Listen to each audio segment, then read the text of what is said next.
So, is it that time in your life yet? Do you feel like your family is complete and you and your spouse want to not worry about changing that? Well, the decision can be difficult, but the recovery doesn't have to be. After your vasectomy, you gotta get testes. Doctors usually recommend a jockstrap and ice for your boys to help with comfort. Well, testes is the best of both worlds. This is for the man who is out on the go and needs to get things done.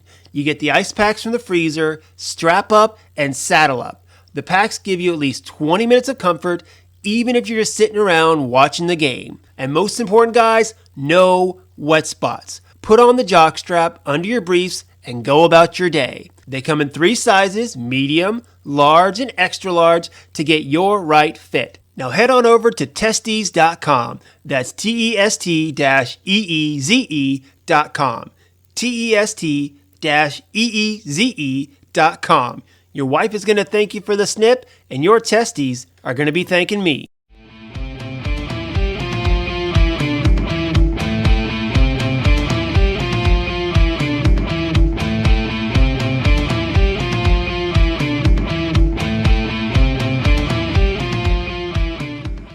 Hello everyone, welcome to another exciting episode of Dayspring Discussions. I'm your host, Sean McGahee, and this is a show we talk about movies, TV, sci-fi, fantasy, comic books. If you geek out about it, we're going to talk about it. You can listen to Dayspring Discussions on iTunes, YouTube, Podomatic, Patreon, Spotify, Google Podcast, Amazon Music, wherever, guys. While you're there, go and rate, review, subscribe, then head on over to the Facebook group and Twitter account and join in the discussion. Don't forget, dayspringdiscussions@gmail.com is there if you have any more lengthy comments or questions. And you can find me personally, Slim Dayspring12, on Twitter and Instagram. Well, hello everyone. Hope you all are enjoying your weekend. It is Sunday night here in Austin, Texas. Kind of a good weekend. I now get this out of the way, of course. I did not do a show last week. Basically, what happened was I had not finished Star Wars Visions, and that's what I wanted to talk about mainly. But I had to watch the last couple episodes, didn't get it till Sunday night, and I planned on doing an episode on Monday. Didn't get a chance to do it, and of course, the week just got away from me. That's what happens, guys. You know, like I mentioned, this is a hobby for me. I don't get paid for it. I do this because I enjoy talking about this stuff and discussing it with you guys as well. It's low on my priorities list, unfortunately, but I will get to Star Wars Visions in just a few minutes. So yeah, that's why I didn't do a show last week. Like I said, I usually like to record on Sunday, post up Sunday night or Monday morning. So that's that. Now, just to let you know, next week I will not have a show either. My wife and I are taking my daughter up to our old stomping grounds, I guess you could say, Chicago. That's right, the city we both love so much. One of my good buddies, Bryce, is getting married this weekend. I'm in the wedding, so we're going to enjoy that. We're also going to enjoy a little bit of the city, see some family while we're there, even go to a Blackhawks preseason game. So we're super excited about that. So we'll not be having a show next week either, which stinks because a major movie comes out next weekend, James Bond 007, No Time to Die with Daniel Craig. I won't be able to see it for a couple of days. Probably it'll be Wednesday, Thursday maybe of next week before I actually see it. So that stinks. So I won't have a show next week, and I really won't have a show until I actually see the film and can talk about it. So other than that, I think I'm all set to go, guys. I got my topics brought up. Now, for those of you who don't listen regularly, here's how it goes. Throughout the week, I and everyone else post stories up on the Dayspring Discussions Facebook and Twitter account to talk about stuff that is happening, talk about movies, TV shows in the sci-fi comic book genre, and we discuss stuff on the social media accounts. And then when I get a chance, like today, I like to hop on here, go through about 2 or 3 of my favorite topics for the last week, and then give a more in-depth opinion about them. You guys continue to fire back on the social media accounts, and like I said, we discuss stuff. But yeah, I think I'm all set. Now, normally when I do this, I have some kind of beverage in front of me, and it's usually either coffee, because it's like mid-afternoon when I record, or if it's an evening like this, I usually have like a glass of wine, maybe a glass of whiskey, something like that. But I went with hot chocolate. I got it in my Mandalorian mug.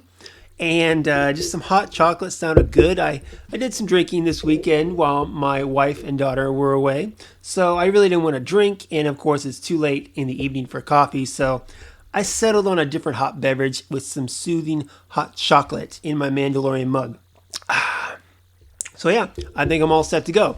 All right, guys. So before I get to the main topics, something I always like to do, which is a little segment I call What's Got My Interest. Now, this ties into what I was just talking about. No Time to Die, James Bond.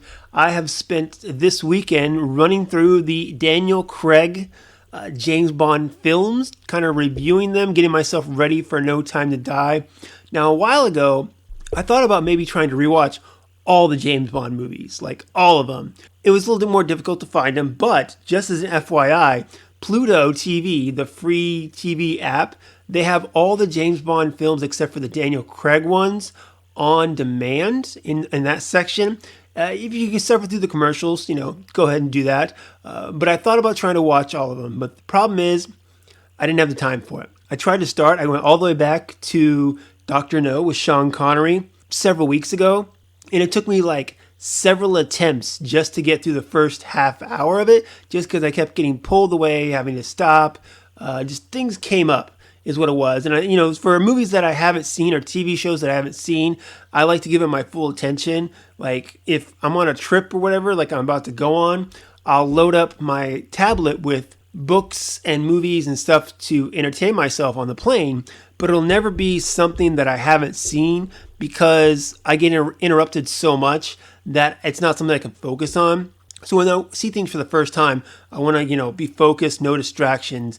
I kept getting distracted is what happened. So I couldn't do that, but I could at least watch 4 movies. So I settled on the Daniel Craig ones, watched Casino Royale, watched Quantum of Solace, and I watched Skyfall yesterday. Still got to watch the latest one, Spectre, which came out 6 years ago. I can't believe it came out 6 years ago. Wasn't a big fan of Spectre. Casino Royale is my favorite. And then with Quantum of Solace, I know it's not people's favorite either, but I recommend watching it right after Casino Royale. It's a very good continuation of what goes on in Casino Royale. As an individual film, not great. As a sequel to Casino Royale, I think it works pretty well. And then, of course, Skyfall, which is a lot of people's favorite. I rewatched it because I didn't hate it, but I wasn't as big a fan of it as I think some people are. Rewatched it, and it's really that last part there when they have like the Home Alone, I guess you would call it, ending to it all. That kind of got me. The rest of it was good, but that kind of got to me. And then Spectre, I wasn't a fan of Spectre when I saw it in theaters, so I think I've only seen it once. So I'm looking forward to going back and rewatching it, seeing what it's all about and kind of going from there. But like I said, I'm not a huge fan of the James Bond franchise, but I'm a guy. It's an action movie about a suave, sophisticated, cool, kick-ass character who gets the girl and, drives cool cars and all that stuff. So there's at least, a part of me that likes that type of James Bond character, much like how a lot of people really like the character of Batman because he's kicks ass and got the cool gadgets and yada, yada, yada. We're all just boys on the inside wanting to play with toys is what it is. So anyway, I'm all set for No Time to Die. Unfortunately, I can't watch it for, another week and a half or so whenever I get back from my trip. So that's going to suck. So hopefully I get no spoilers until then, although I doubt it, but we'll go from there, guys. But if you're excited for No Time to Die, fire back, let me know. And also, of course, James Bond, your thoughts on him in general. I'd love to hear and discuss the franchise. One thing, I grew up on the Pierce Brosnan films. And when you look at Pierce Brosnan versus Daniel Craig, because those are the 2 James Bonds that I really know, there's definitely the difference where Pierce Brosnan is more the suave kind of James Bond, where Daniel Craig is more the hardened, warrior, I guess, almost. Cold-blooded, I think, really would be a good way to say it, too. But it's different, how everyone puts their own spin on Bond. And while I haven't seen a lot of the previous films, I think I've seen the Timothy Dalton ones, but can't remember really watching any of the Roger Moore or Sean Connery ones. But Pierce Brosnan, Daniel Craig, I know very well. I could probably tell you one of the Timothy Dalton ones, but anyway, guys, James Bond, let me know what you think. If you're excited for No Time to Die, let's discuss it. Okay, so let's get into the main topics here. I'll tell you what, I'm probably going to start with the one that I have the least amount to say. So, Friday mornings, usually what I like to do is I like to hop online before I go to work, and Friday is when a lot of the streaming services put their new content up. Now, Disney, for some reason, has decided to add their TV shows on Wednesday and their movies on Friday, which I really hate because me and my wife and some friends of ours got into a good habit of watching the Marvel shows, getting together Friday night to watch the Marvel shows. And then, of course, with Loki, they started on Wednesdays, middle of the week, school week, work week. It just screwed everything up. So I'm kind of pissed off about that because we always had a good time on Friday nights with that. So everyone else puts their stuff up on Friday. And one thing I've been waiting to come to HBO Max is the animated movies Batman The Long Halloween. They've been out for months on physical copy, but they just popped up on HBO Max. You can watch part 1 and part 2. The DC animated stuff, for the most part, I enjoy. I really enjoyed the animated cinematic universe they were making, where it started with Flashpoint Paradox and ended with Justice League Dark, was Apocalypse War. I really enjoyed it. I liked the animation style. I liked the continuity. I thought it was really good. Since then, I really haven't enjoyed them going back to the individual stories. And it's not about, the fact that they're not connected. It's just I feel like the quality hasn't been good. Like Superman, Man of Tomorrow, I wasn't a big fan of. And then this Batman Long Halloween, it's been years since I've read the comic books. So I couldn't tell you, details about the story, the broad strokes of it, I remember, but not too much of the details because it's been so long. So I sat down and I watched part 1 and part 2 this weekend. Like I said, my family was gone. I had a little bit of time.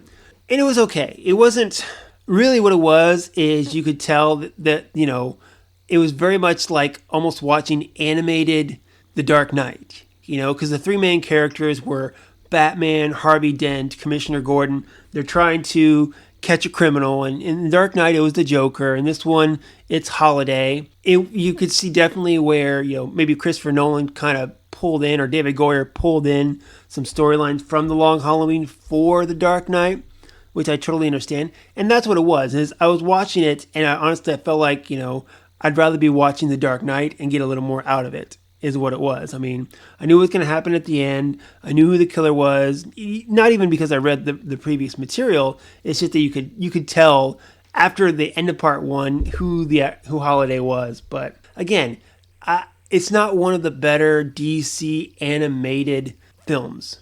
The voice casting was okay. Jensen Ackles led as Batman. I really liked probably Josh Duhamel. How you say it? Duhamel? I liked him a lot as Harvey Dent. I thought he did a really good Harvey Dent Two-Face with that. Other than that, the rest of the cast wasn't overly noticeable or, where it really stuck out for me. But like I said, it wasn't as good. I mean, honestly, while I was watching this, I was thinking how much I'd rather be A, watching The Dark Knight, or B, watching the Batman animated series, especially like the Two-Face origin stories or the stuff, with Commissioner Gordon or whatever. It made me want to watch better Batman things, is what it was. So anyway, guys, if you have checked out Batman The Long Halloween Part 1 and Part 2, I want to hear your thoughts as well. What you think worked, didn't work. I want to discuss it. Let's talk about it, guys. Fire back, of course, on the social media groups, Facebook and Twitter, and Dayspring Discussions at gmail.com. All right, 1 down, 2 to go, guys. Let's jump into it, and let's talk about what I wanted to talk about originally last week if I was going to do a show, which is Star Wars Visions. Now, this, of course, is Lucasfilm and Disney partnering up with some of the bigger animation studios in Japan and basically letting them do Star Wars stories. Now, one thing they said, of course, when they announced this is that it was not going to be part of Star Wars canon. It wasn't connected to anything. You're not going to see characters really aside from a few. And, you're not going to say where it is in the timeline. It's just like, someone like Lucasfilm gave all these animators and storytellers the permission to just create their own Star Wars stories. And, it was different because it had that Japanese style to it. You could definitely tell, not only animation, but also mythology-wise. You could tell that it was very different from other creators we get here in America or on this side of the pond, I guess you would call it. Now, truth be told, I've never been one for anime. It's not one of the things where like I absolutely hate it, but every time I've tried to get into it or given it a try, even some of the better stuff like, Dragon Ball Z or Akira or Howl's Moving Castle, I give it a try and I just cannot get into it. I don't know if you consider Voltron technically anime or a version of anime, but that's probably about as far as I go when it comes to that stuff. Never been a big anime guy, but I do recognize that it does have its own audience, and also its popularity gives it a sense that it has a sense of, while I don't appreciate it, I can see why other people do. Totally understand. It's usually some great storytelling. So, wasn't super excited in that sense, but Star Wars. Star Wars, Star Wars, Star Wars. I'll watch anything of Star Wars, unless it's like Lego Freemaker Adventures, in which case, no thanks. So I walk into it with a very open mind, and I gotta say, it was pretty cool. It took me 2 nights to get through it. I think I watched like two or three episodes one night, and then I watched, the rest of it on another night. And overall, it was fun to just watch these people, these creators, make Star Wars and not have any limitations as to what they can do and bring their own character and personality to it. It found very refreshing, I think. Now, I didn't say I loved it, especially some of the episodes, but I did, appreciate what they were trying to do, what Lucasfilm was allowing them to do. I thought it was really cool. Now, don't get me wrong. I'm a canon junkie. I read my books. I read the comics. I pay attention to the cartoons and all that stuff. But, just when they said flat out, hey, this is going to be coming out and it's not going to be canon related, kind of freed my mind a little bit to not stop and think, okay, where's this in the timeline? Where's this character at? What's going on? Where are the Jedi at? All this other stuff. Just kind of freed my mind from all of those chains and just tried to enjoy the stories for what they were. And for the most part, I did enjoy them. And just briefly going through them, real quick, I'll share my thoughts on them. I'll tell you that. So, episode 1, The Duel. I will say this. I feel like episode 1 was the strongest episode, and episode 9 was the weakest episode. So, I see why they put episode 1 and episode 9, honestly, in my opinion. The Duel, and this was interesting because with this, they're also coming out with a book, I believe, that kind of continues the story. There are no plans to really continue any of these other shorts, even though some of them, or a lot of them, end on a cliffhanger. But they may continue, they may not. They may have another visions from what I heard, because this one seems to be pretty successful. But I think it's interesting that, like I said, this one, out of all of them, they pick to continue the story in another form of media, meaning that I'm probably not the only one who felt like this was the strongest story out of all of them that we can play with, that we can learn more about and have more fun with. And of course, if you guys haven't seen the episodes, I'm going a little spoilery here, so you've been warned. The Duel, like I said, what I found interesting, of course, it was pretty much this rogue Ronin coming in and helping the village defend them from the bad guys that are trying to pillage, the townspeople, I guess you would say. And of course, this Ronin character, he faces off against a Darksider or Sith. I don't know if they really call her what it is. And you think he's just a Jedi and he's going to pull out his lightsaber and it's red. And then you find out he's got all these red crystals. So it's like, does he hunt Sith? Or he can't be a Jedi really with a red lightsaber. Who is this guy? Why is he doing good things but using bad guy weapons, I guess is what, my Star Wars brain is thinking about there. And there's a story, there's a past with this character, and I cannot wait to read about it and hear more about it in the book is coming out. I forget what it's called, honestly. No, I don't remember, but it's coming out soon. I think it's this month. Next up was Tatooine Rhapsody, and this one, looking at it, looking at the animation style, looking at what it was, I wouldn't really think of myself as liking it, but I really did enjoy it. I really enjoyed that there were these characters, this band that had nothing else to offer. The only way they could help themselves, help each other, save one of their own was to play music, and this fallen Jedi who turned his lightsaber into a microphone, which is super cool. I can't wait to buy that toy. Was just really cool. And it was a story, I think, rooted in the fact that, like I said, it was you had Boba Fett and Jabba in there, characters we actually recognized, but it was a story about friendship and, we're all special and have skills that make us special, and we have to find a way to use those skills the best we can. And, this former Padawan, former Jedi, had the skill of music along with his friends. And the only way to save their other friend is to use their skill and art to play and hopefully appease Jabba that he would not kill the member of their band, their friend. And it looks like it happened. And, it's cute, it's fun, it's nothing too serious, but not all Star Wars has to be super serious. Just not like all Marvel or all DC have to be super serious as well, guys. And that's, again, you get those different types of stories. And, one of those stories, you wouldn't think I'd like it, but I did. And I love the song. I might download the song, actually, that they sang just for the kick of it. But I got a lot of fun with it, guys. Let me know what you think about it. The next one was the Twins. Super serious, super different style, super anime. Like when I think of anime style and the grand scale of the animation and storytelling, this is what I think of. These two characters born to be dark side users, and they have a specific purpose. One of them turns away from it. It's very big and epic in scale. It leaves off on a cliffhanger. Would I want to see more?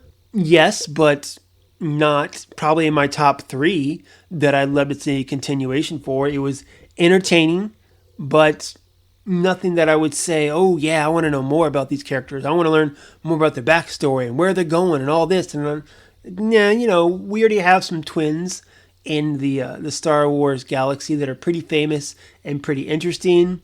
I don't really need these two to go along with it, but again, it's my own personal choice.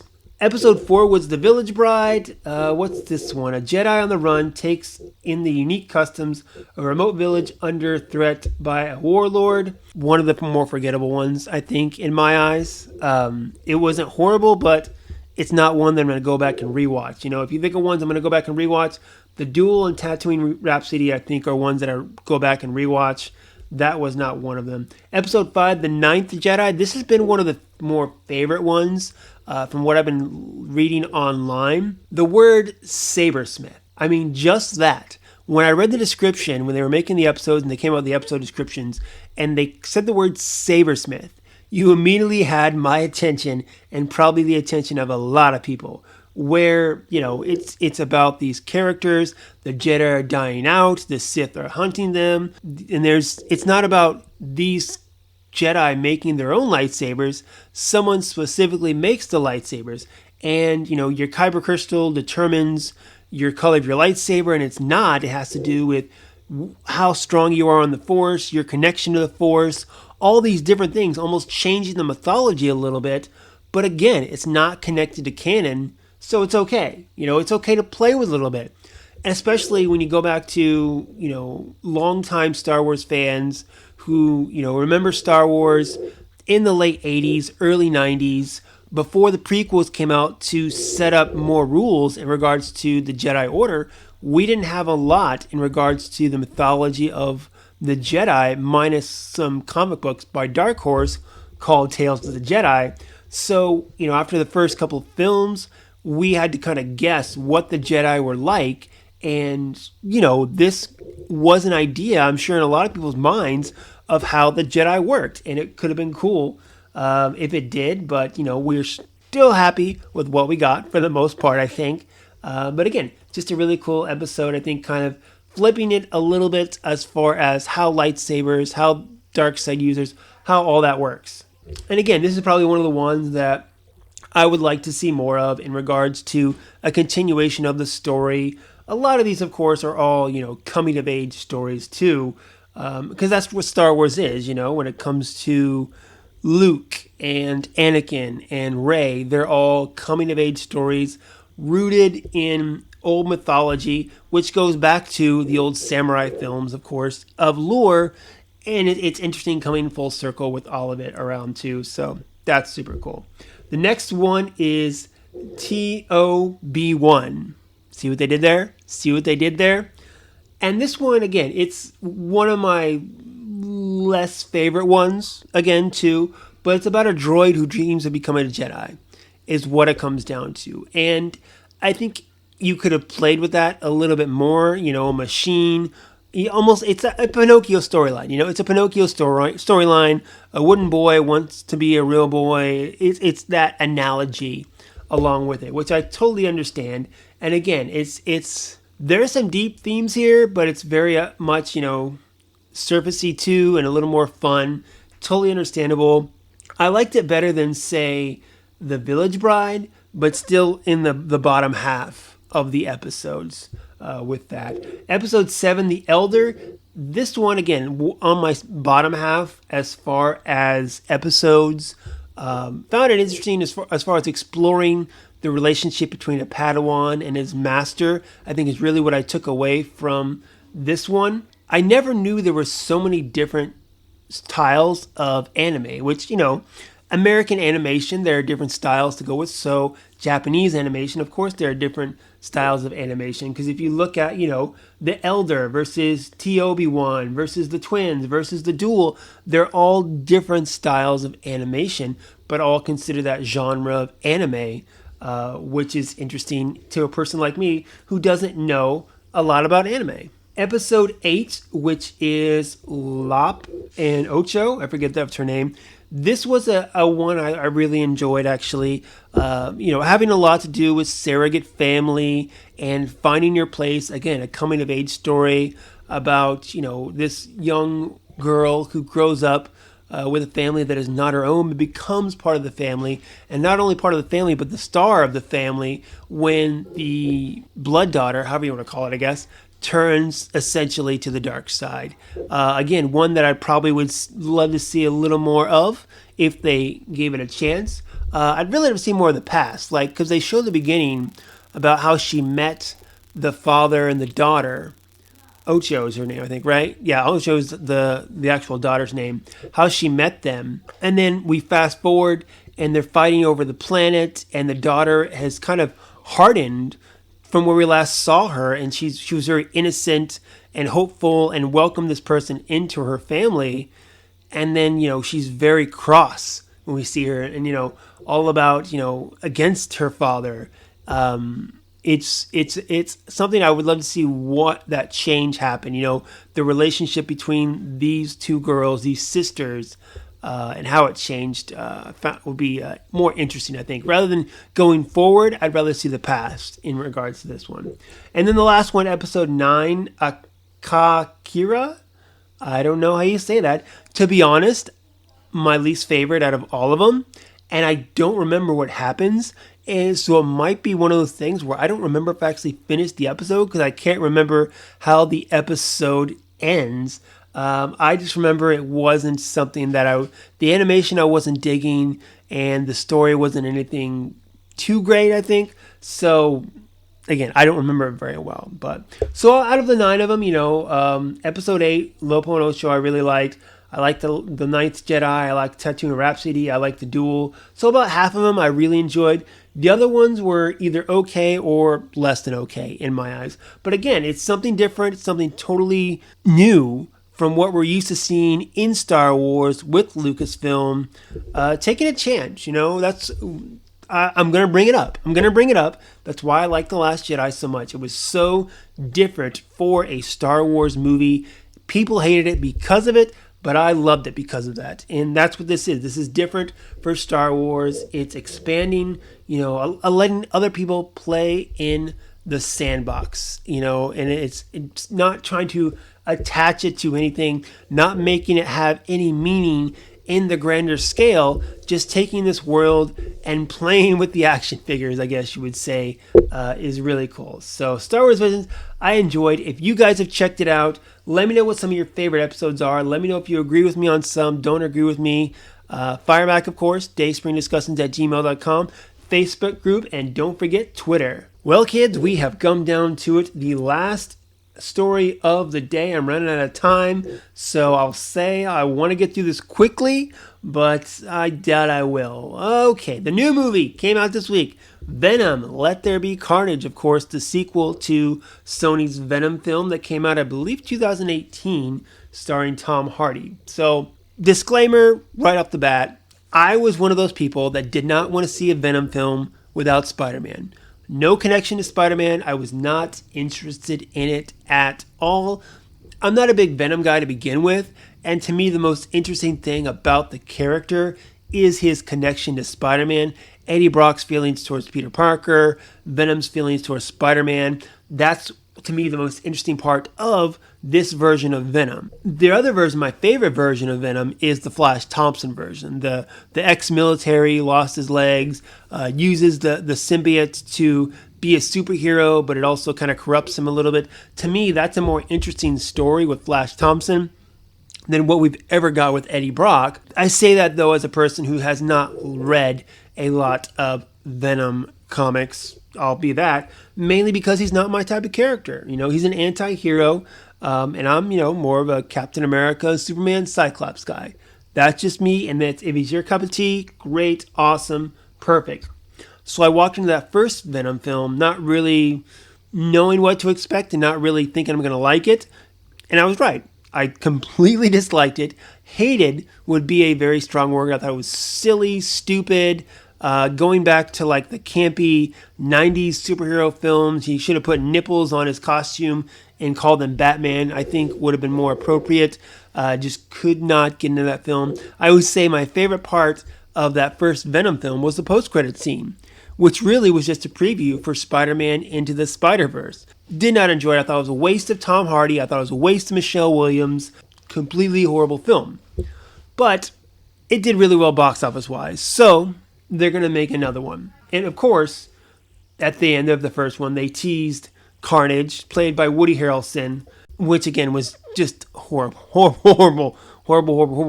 Anyway, moving on from that, I was not planning on seeing this movie. Was not planning on seeing it. The previews, of course, did not get me interested. No interest. But I knew with rumors and everything circulating with Spider-Man and Sony and whatnot, there was going to be something connecting it. And the post-credits scene buzz, not what it was, but post-credits scene buzz was a humming. So I'm like, all right, I got to see this movie. So I went and saw it. And I was right. I didn't like it. Nope, did not work for me at all. First off, what really I don't like about it is how the Eddie-Venom relationship is portrayed. I don't like how he's like a talking head outside of Eddie's back. It looks like I'm, watching Men in Black Part 2 with Johnny Knoxville, where he had that little head that talked to him. Did not work for me at all. And, the character of Eddie Brock, I didn't like him because I didn't know him. I learned more about Woody Harrelson's character, was it Cletus Cassidy, in this film than I ever did over two films, I think, with Tom Hardy's Eddie Brock. I didn't care about him. I didn't care if he won. I didn't care if he died. I did not care, is what it came down to. And when you don't care about the character, when you don't care about what happens to him, you can't get into the film. And that's just kind of what happened for me with the first film and this film. Just, it didn't work for me. And I'm sorry, Venom at a rave? What? It didn't work for me. Also, how does the symbiote work? And yes, I'm going spoilers, guys, so it's just going to happen. I'm going to talk post-credit scene here in a minute, so get used to it. When can an organic alien life form hack into a computer and get technical information? Something about that connection doesn't seem right for me. And with Venom, he's connected to Brock in his blood. Cletus takes a bite of him, bites into a symbiote, it didn't work for me. Before they killed the Carnage symbiote, they should have explained it more, I guess, is what it is. They didn't explain it. They didn't care to explain it. They didn't want to explain it. Fuck it, who cares, They don't care. They just want to see the cool monsters fight. That's what it's all about, guys. It didn't work for me. I'm sitting there watching the movie and I'm thinking how much more explanation we got, how much more motivation we got from characters in like a film like Captain America Civil War. Civil War popped in my mind about, with Baron Zemo and his motivation about what he was doing, or Steve Rogers or Tony Stark or any of those characters about why they were acting, how they were acting, and getting their points of view. And none of these characters I could give two shits about why they're doing, because they didn't explain to me why they were doing what they were doing. It didn't make sense to me. I will say they did their best. Cletus Cassidy, Carnage, I think they did a decent job of filling out that backstory, why he is the way he is. And I like Woody Harrelson as an actor. I don't think this was the role for him, is what it came down to. I don't think it was the right thing for him to do. A little fun fact, though, I was sitting there watching the movie, and Naomi Harris, who plays Frances Barrison, I forget her supervillain name. She has a supervillain name in the comics. I totally forget it. But I remember watching this, and, like I said, I've been watching James Bond, and in the new Daniel Craig one, she plays Moneypenny. And I'm like, wait a minute, there's a connection here, because there was a film years ago called, I think it was Before the Sunset. It had Selma Hayek, Pierce Brosnan, Naomi Harris, and Woody Harrelson in it. And in that film, Woody Harrelson and Naomi Harris played love interest in that film as well. And also at that time when the film came out, Pierce Brosnan was the current James Bond. Naomi Harris, of course, goes on after that to be Moneypenny in the next set of Bond films. I found the connection interesting on those two levels, but that's just me. I'm a simple man. So anyway, the film itself, that's right, I did not enjoy really on any level. I think the only time I laughed, they were making jokes the whole film. The only time I laughed was when Carnage said, "Let there be carnage." And immediately I thought of the Peter Griffin meme or GIF where he's like, "Oh, he said it." And I posted it up on Twitter too. And that's immediately what I thought. And when he said it, I thought of that Peter Griffin meme or GIF, and that made me laugh. Venom, towards the end there, started calling himself Lethal Protector, which is, his nickname in the comic books. He said it once, and I'm like, oh, they said that. That's cool. Oh, he said it again. Oh, he said it again. Oh, say it one more time. Okay, well, that's lost its meaning now. Now, the film was directed by Andy Serkis, the great motion capture god that he is. He hasn't directed a lot of films, but, he did this one. Directing-wise, again, wasn't the problem with the film. The problem with the film was story and, what the actors had to work with, because they're all great actors. All the main cast are great actors. They could have pulled off some really good material. Much like in the first one, you had the right cast. You just didn't have the right story, because the studio didn't care enough to give you a decent story, because they're like, oh, it's a superhero movie. It's about an anti-hero. They're monsters fighting. People will like it. Who cares? Just make it. Yeah, great. And that's where it fell short. That's why I didn't enjoy as much. Okay, real quick, post-credit scene, which once again was the best part of the Venom film, is Eddie's sitting there with Venom, and they're talking about how the symbiote Venom has, vast knowledge of the universe, part of a hive mind, knows all these things. And the next thing we see, he switched. He was in the same spot, but it was different. And before anything else was said, I looked at the TV that he had been watching, and instead you saw J.K. Simmons as J. Jonah Jameson. And I was like, well, they're doing it. Here it comes. Here it is. And, Tom Holland's Spider-Man pops up on the TV. Yes, I'm spoiling it, okay? I told you the spoilers, okay? If you're listening to me and you haven't seen the film, I do not feel bad for you at all, because that's what I do. I spoil stuff.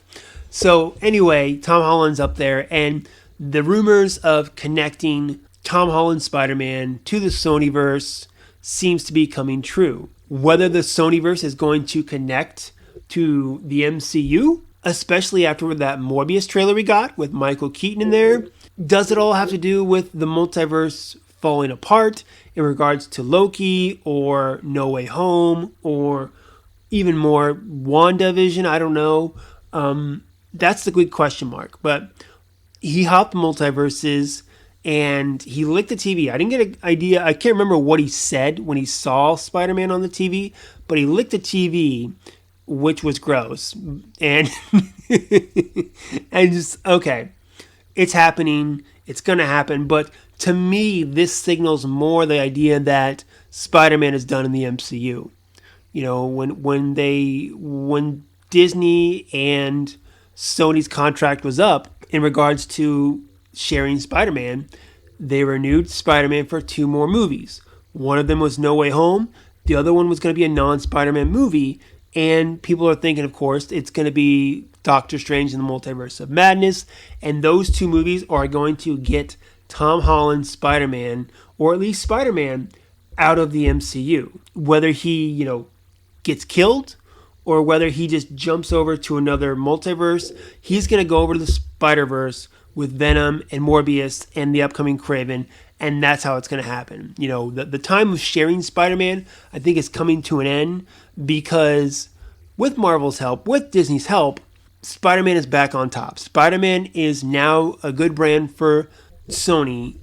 Obviously, he's always been one of the best brands, and now they're ready to take him back and keep all the money. They don't want to share their money now. Now that they think they can, do a good job on their own again, they don't want to share. They want to take him back and keep all the money for themselves. How that'll work out, we'll wait and see. I still think, the best Spider-Man films, Spider-Man 2 and Spider-Man Into the Spider-Verse, were done solely under Sony's watch. I also think they have a tendency to run the character to the ground. See Spider-Man 3 and The Amazing Spider-Man 2. And it took Disney and Marvel to help redeem the character, I believe. So how Sony will do now, did they learn from their mistakes? I don't know. But I will say this. I have no interest of seeing Tom Holland's Spider-Man with Tom Hardy's Venom. I don't like this Venom movies. I don't like the Venom character. I do like Tom Holland's Spider-Man. Why would I want to see them together? Especially, again, there's no connection to the 2 of them. The black suit, the saga with that, the creation of Venom, Eddie Brock and Peter Parker's feud, all that, you don't have any of that relationship now. So not only did you ruin Venom, you ruined his relationship to Spider-Man that you're hoping is going to sell movies down the road. And that's just stupid in my eyes. So, no, how do you really feel, Sean? Tell me. Yes, that's how I really feel about it. So, okay, guys, I've gone over, so I'm going to shut up in this Venom, Let There Be Carnage. What did you think about it? I did not enjoy it, and I don't really like how they're coming back now to try to bring Spider-Man into the Sonyverse. I'm not against it, but I don't think the Sonyverse is strong enough or in good enough shape with these 2 Venom films to bring Spider-Man in. If these 2 Venom films are an indication to me about how they're going to do their Spider-Verse and how they're going to do future Spider-Man movies, I'm not looking forward to it, I guess is what it boils down to, guys. But you tell me what you think. What did you think about the film? What did you think is going to happen in regards to Spider-Man and Venom in future films? I want to know. I'm sure we're going to be discussing this for a while until No Way Home comes out, and then we're going to be discussing it more. Do you think Venom's going to pop up in Spider-Man No Way Home? I asked my brother this, who's a big Spider-Man fan. He said he feels like there's a good chance now. I can see it, but only as a brief cameo. But I don't know, guys. You tell me, let me know. I'm going to shut up now and say adieu. So that is it for me today, guys. Of course, fire back, of course, on the Facebook group, Twitter account, dayspringdiscussions@gmail.com. You can find me personally, SlimDayspring12 on Twitter and Instagram. Like I said, I will not be doing a show at all next week. So unlike last week where you might have expected me and I just was too lazy to do it, I'm going to give you a heads up and say there will be no show. But next time you hear from me, I will have seen No Time to Die, and I will dive into that. So that's it, guys. Go out, enjoy your week, enjoy your lives, and until next time, may the force be with us all.